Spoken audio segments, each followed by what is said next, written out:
కాశ్మీర్లోని నౌగాం పోలీస్ స్టేషన్లో జరిగిన భారీ పేలుళ్లలో మృతుల సంఖ్య 9కి చేరింది. గాయపడిన 29 మందికి ట్రీట్మెంట్ అందిస్తున్నారు. అయితే ఇది ఉగ్రదాడి కాదని యాదృచ్ఛిక ఘటన అని పోలీసులు తెలిపారు. మృతులంతా పోలీసులు, ఫోరెన్సిక్ సిబ్బంది అని నిర్ధారించారు. ఇటీవల ఫరీదాబాద్ ఉగ్రకుట్రకు సంబంధించి స్వాధీనం చేసుకున్న పేలుడు పదార్థాల నుంచి శాంపిల్స్ తీస్తుండగా ఈ విస్ఫోటం జరిగిందన్నారు.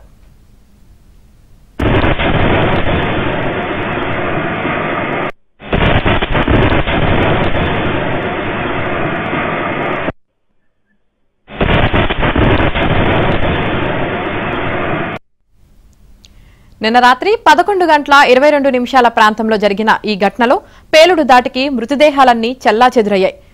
300 కిలోమీటర్ల దూరంలో మృతదేహాల అవయవాలు పడ్డాయి.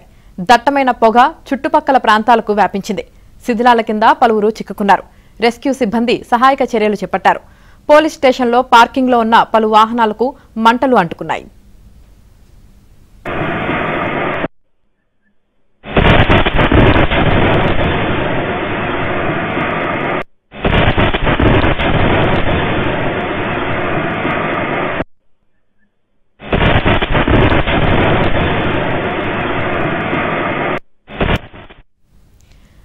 హర్యానాలోని ఫరీదాబాద్లో పోలీసులు ఉగ్రకుట్రను భగ్నం చేశారు.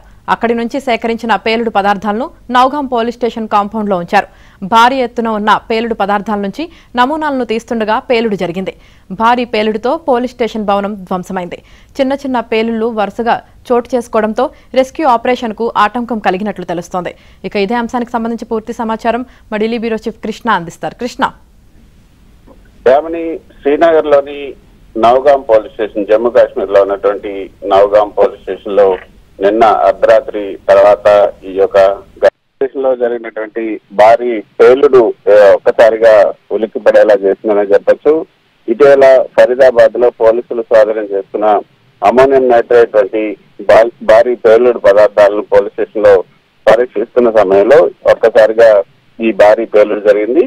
ఇది దాడో, టెర్రరిస్ట్ బ్లాస్టో కాదు, పరీక్ష చేస్తున్నప్పుడు జరిగినటువంటి దాడిగానే పోలీసులు చెప్తూ ఉన్నారు. సో ఈ యొక్క యాక్సిడెంటల్ బ్లాస్ట్ అన్నది అధికారులు ప్రాథమికంగా చెప్తున్నటువంటి అభిప్రాయం. అయితే మృతులు 9 మంది వరకు కూడా ఉండొచ్చు అన్నది ఎఫ్ఎస్ఎల్ అధికారులు చెప్తున్నారు. ఇవి టెస్ట్ చేస్తున్న సమయంలో ఈ జరిగినటువంటి దాడిలో ఎఫ్ఎస్ఎల్ శాస్త్రవేత్తలు, అదేవిధంగా పోలీసులు 9 మంది చనిపోయినట్టుగా తెలుస్తుంది. 25 నుంచి 30 మంది వరకు కూడా గాయపడ్డారు. ఎఫ్ఎస్ఎల్ టీం, అదేవిధంగా పేలుడు పరిశీలనలో ఉన్నటువంటి పోలీసు అధికారులు ఈ దాడికి, ఈ యొక్క పేలుడులో మృతి చెందినట్టుగా తెలుస్తుంది. అయితే స్వాధీనం చేసుకున్నటువంటి పదార్థంలో అమోనియం నైట్రేట్, పొటాషియం నైట్రేట్, అదేవిధంగా గంధకం ఉంది.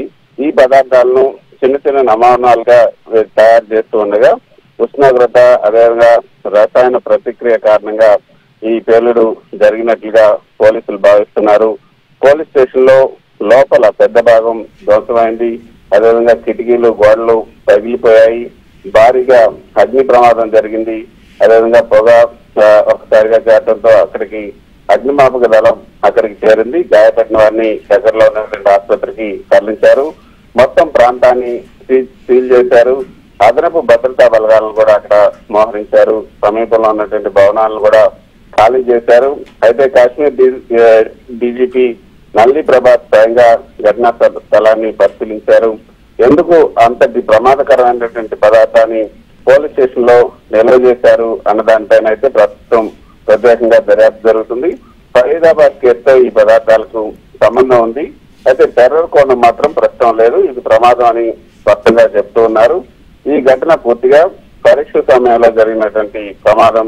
అందుకే ఎఫ్ఎస్ఎల్ సిబ్బంది, పోలీసులు ప్రాణాలను కోల్పోయారు. ఇది చాలా తీవ్రమైనటువంటి సంఘటనని చెప్పొచ్చు. అయితే హర్యానాలోని ఫరీదాబాద్ లో పోలీసులు ఒక ఇంట్లో భారీగా పేలుడు పదార్థాలు ఇటీవల స్వాధీనం చేస్తున్నారు. దాంతోపాటు రసాయనాలు, కొన్ని ఎలక్ట్రిక్ పరికరాలు, వైర్లు కూడా స్వాధీనం చేస్తున్నారు.